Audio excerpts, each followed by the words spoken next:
a bit about a vlog about car life, living in a car, as I used to live in a car. The difference between living in a car and renting a room. It's quite an obvious difference.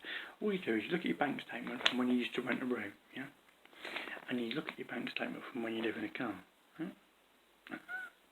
And what you'll see is that on rent day, when you used to live in a room, rent a room, your rent day every month, a big dollop of dough used to leave your bank account and go to a landlord's bank account. Yeah.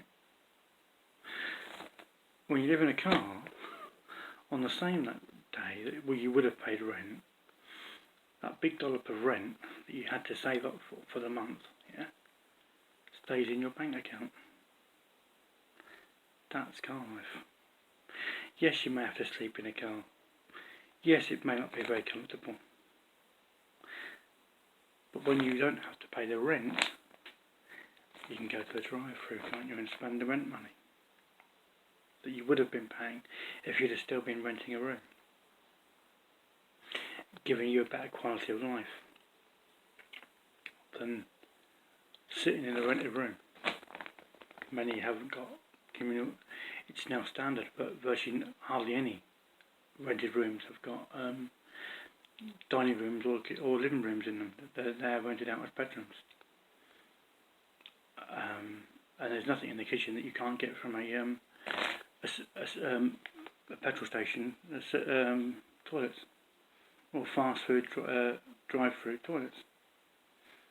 So what are you actually paying rent for? You're paying rent for a 4'6" bed space. That's what you're paying rent for.